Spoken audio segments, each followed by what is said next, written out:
সে কারো না কারো মা, কারো না কারো বোন, কারো না কারো মেয়ে, যাতে করে উপকার হয়। আপনারা অবশ্যই ভিডিওটাকে শেয়ার করবেন।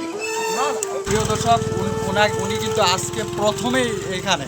তো আসলে আমরা এটা জিনিসে বোঝাতে চাচ্ছি যে বাংলাদেশের যে কোনো প্রান্তে হোক ওনার বাড়ি, যদি কেউ মুখের আকৃতি দেখে চিনতে পারেন অবশ্যই আপনারা নক করবেন। খুব দ্রুত নক করবেন, তাহলে ওনাকে হয়তোবা আমরা খুঁজে বের করে দিতে পারবো, নচেত আমরা হয়তোবা পারবো না। সেজন্য বলতেছি যে ভিডিওটা প্রচুর পরিমাণ শেয়ার দিবেন, আর এই শেয়ারের মাধ্যমে হয়তো এই মহিলাটাকে কেউ না কেউ পাবে। কারণ রামপুর বাজার, 4 রাস্তার মোড়, বিরল, দিনাজপুর, 21শে ফেব্রুয়ারি 2026। আজকে ঠিক তারাবির নামাজের পরপরই এদিক দিয়ে আমি যাচ্ছিলাম। যাওয়ার পথে দেখতেছি এই মহিলাটি 4 রাস্তার মোড়ে এখানে বসে আছে। অনেকক্ষণ চিন্তা ভাবনা করলাম যে মহিলাটি হয়তো কারো মা, কারো বোন,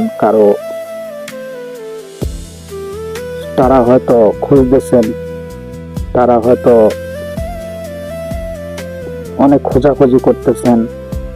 তো আসলে সব থেকে বড় কথা হচ্ছে সে একজন মানুষ, তার পরিবার যাতে করে পেয়ে যায়। যদি কেউ চিনতে পারেন অবশ্যই নক করবেন, দ্রুত নক করবেন, তাহলে হয়তো আমরাও খুঁজে দিতে পারবো। কিন্তু উনি তো মানসিক ভারসম্পন্ন, হয়তো এই মুহূর্তে এখানে আছে, কালকে নাও থাকতে পারে, হয়তো কোথাও চলে যেতে পারে। সেজন্য বলতেছি যে দ্রুত নক করবেন, তাহলে হয়তো ওনাকে খুঁজে পাওয়া সম্ভব।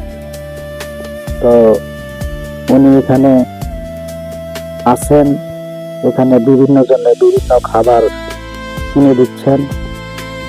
আমি চাই ওনার পরিবার ওনাকে খুঁজে পাক, যদি পেয়ে যায় আলহামদুলিল্লাহ।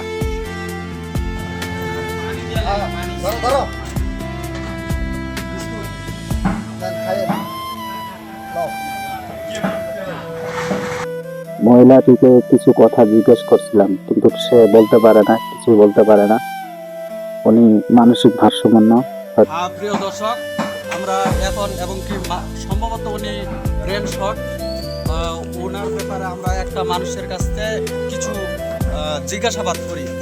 আচ্ছা ভাইয়া, আপনি কি এখানে দোকানদারি করেন? ভাইয়া, আপনি এই মহিলাটাকে চিনেন? চিনেন না? ইনাকে কতদিন ধরে দেখতেছেন? ইনার যদি কোনো রকমের সন্ধান আসে, তাহলে ধরেন 2 দিন 4 দিন 8 দিন পরে যদি আসে, তাহলে ইনাকে কোথায় পাওয়া যাবে এমন কোনো বলতে পারেন? এখন কালো না থাকে